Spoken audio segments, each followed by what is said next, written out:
everybody. Welcome back. Wednesday night edition of Inside the Headset. Going to roll over to West Tennessee. We now have live and on the air the head coach of the Purple Wave, Christian Brothers, head coach Thomas McDaniel. How you doing tonight, Coach? Incredible. It is 88 degrees in Memphis, low humidity. Just left a team dinner, and belly's full. Life's good. Well, I was just talking to Coach Hester, and I had you on the schedule earlier, and I'm sorry if I was interrupting anything, but he said you were always late, even in college, and he was your college roommate. Is there any truth to that? I think that I'm pretty sure you know that that's a bold-faced lie, and I'm never late to anything, and I'll let Will have his little fun. Oh, I'm sure I'd love to get you two together, not on the air and not for public filming, but to hear some stories. I've got some myself from the college days, but I'm sure there is some funny stories between you two rooming in college. Yeah, you could say that. There's quite a few of them, none of which either one of us would want anybody to hear. So we'll just keep it moving short. I hear you. Well, Coach, you've been at it here a little bit, and it has been hot, but there has been some enjoyable days, and even in Memphis, where a lot of people that if you've never been, it can get hot in the city of Memphis. For some reason, it's hotter there than anywhere else in the United States on that latitude. But, man, how you been doing? Doing awesome. Been a busy summer. Hadn't talked to you in a long time, but I guess about 3 weeks prior to school ending, our athletic director retired, who was one of my closest friends, and that was on a Wednesday, and on the following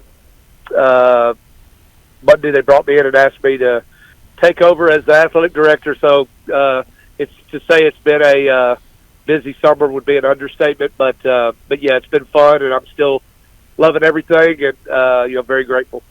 When you take on a job like that at a position at Christian Brothers, I mean, I can't imagine what all it entails and the paperwork and everything.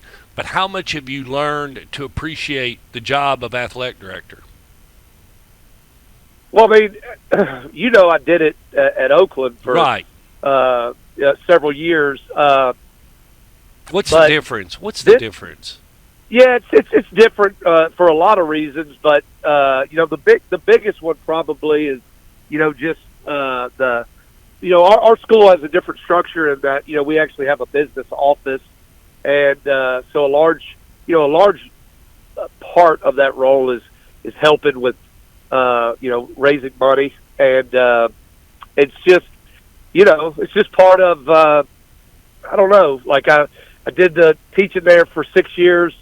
I taught for about 16 years, and the last 3 years I've been in admissions, and that's been it's the first time in my life where I've not been in a classroom, and I enjoyed that very much. I knew that when I got into the admissions side of the school, I knew that I could, all I'd ever done was teach and coach, and so I always knew, I've told you before, I don't know that I'll do this when I'm 70, but I always was curious about if I could take my energy and put it in something else in a different avenue and be successful.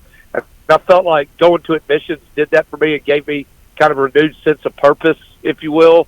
When the athletic director position came open, it wasn't planned because, again, I was one of the closest people to our AD, and yet I didn't know that he was retiring.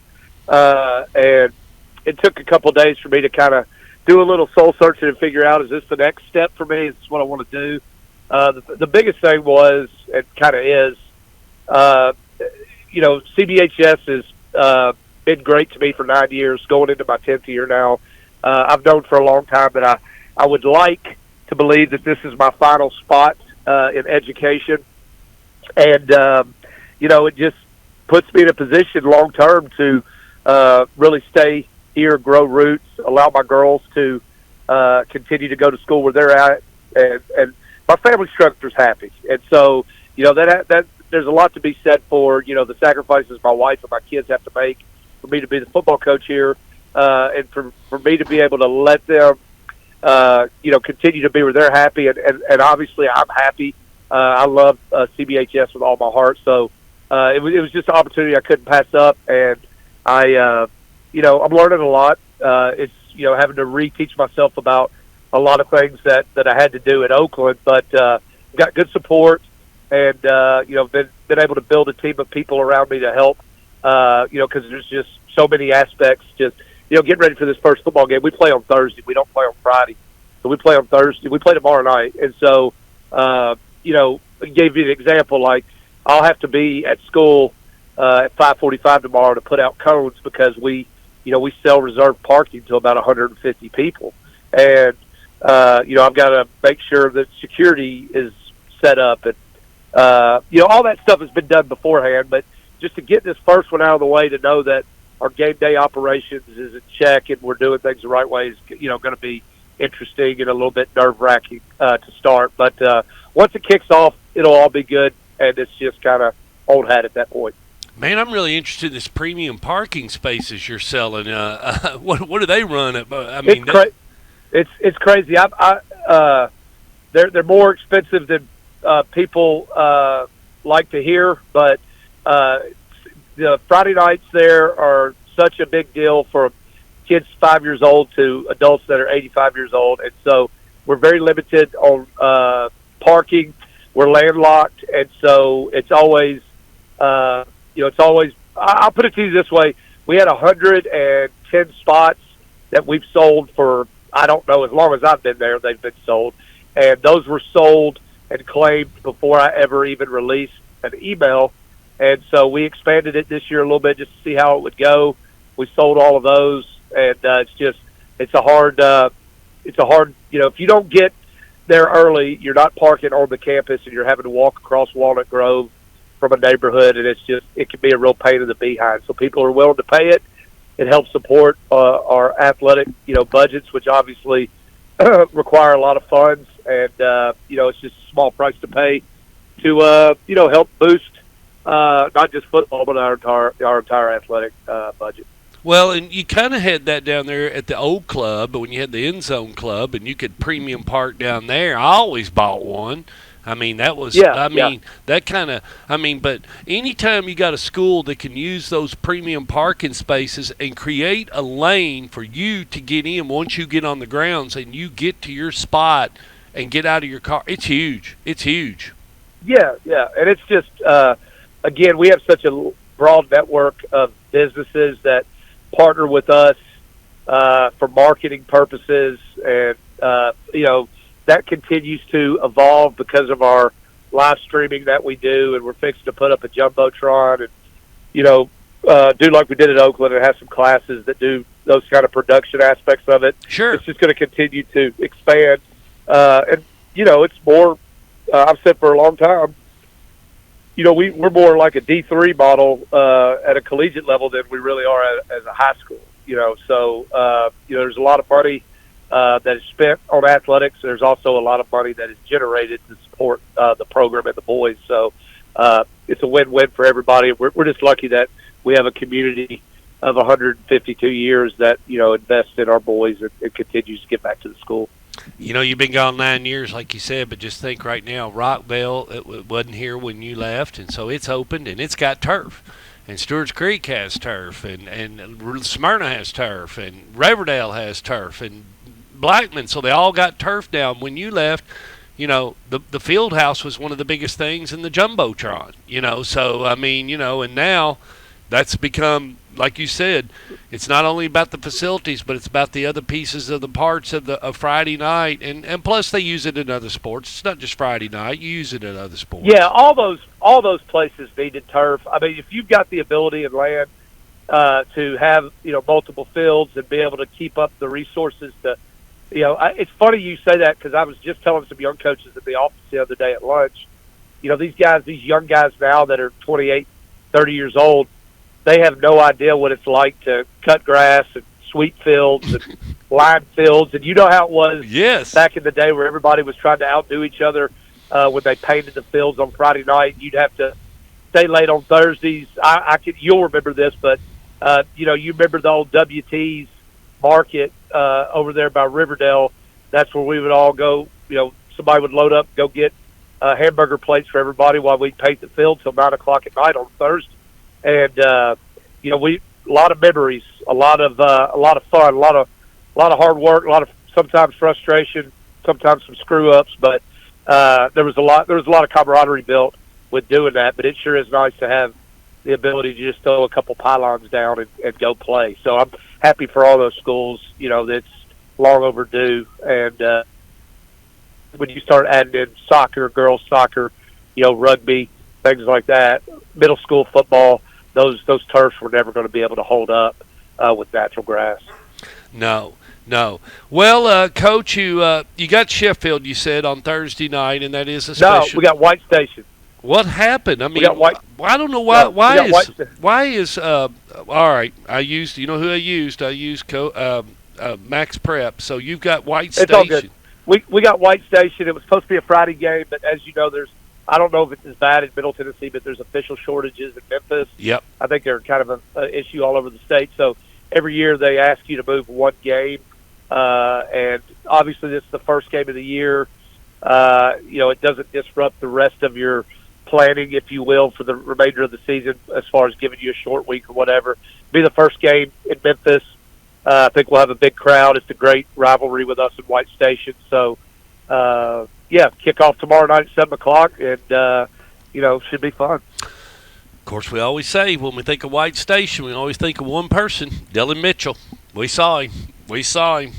He was a bad guy. I hope they don't, for my sake and our team, I hope they don't have somebody like that I'm not aware of.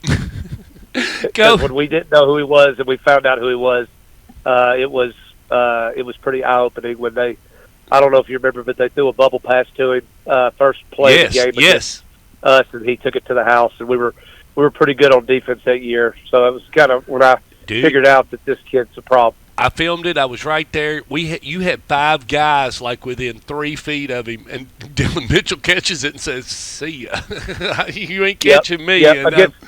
Against a really good secondary. So the next year he was a senior, and I'll never forget.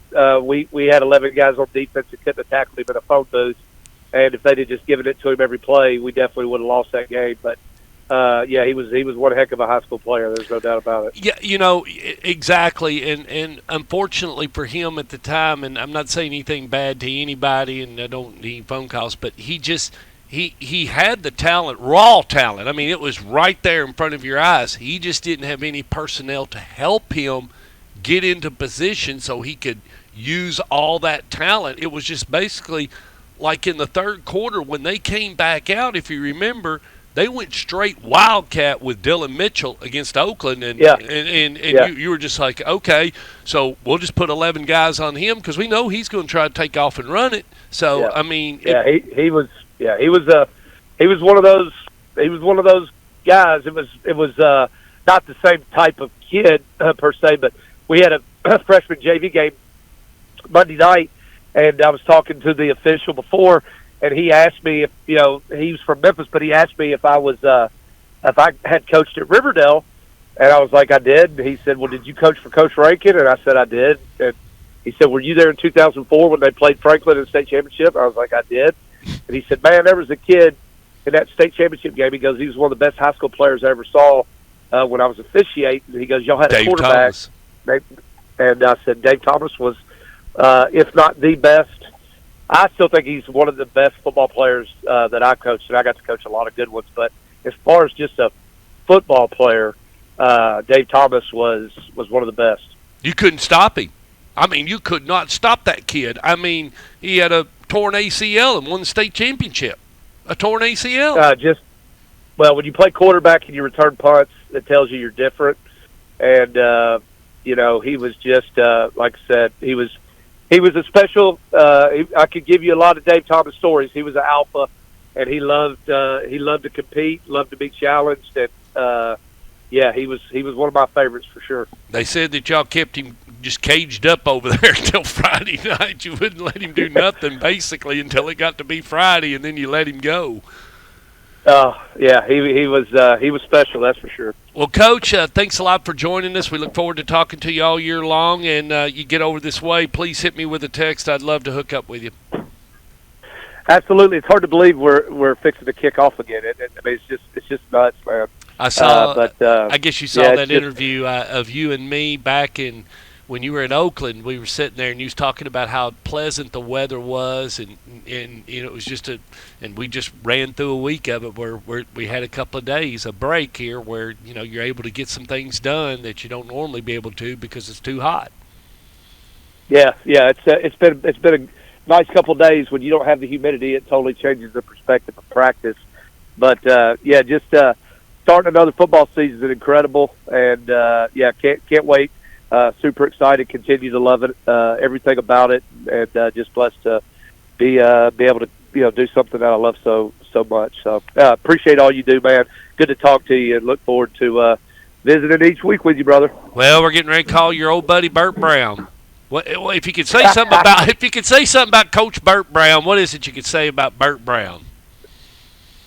Well, I can't say anything about Burt Brown, but your buddy, Mr. John Jones, has got all the Burt Brown stories. Does stories? He? Oh man, yes.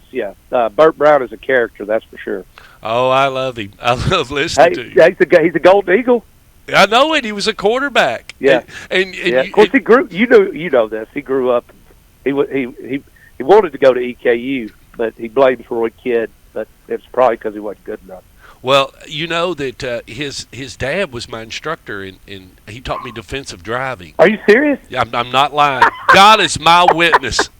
His daddy taught me defensive driving in school and motorcycle safety. I took motorcycle safety and defensive driving. Hey, defensive driving was a 300-level course. God, that's awesome. Yeah. World, they had police cars at Eastern, and they have a surface that shoots water up, and they'll tell you, get the car up to about 75 and put it in a tailspin and get out of it. They use it for Eastern is police academy, so they use it for police cars and stuff like that. Tailspin, all that. Wow. Yeah. Did not know that. That's yeah. wild. All right, brother. Brown. Have a good one. See you. Bye. All right, see you, man.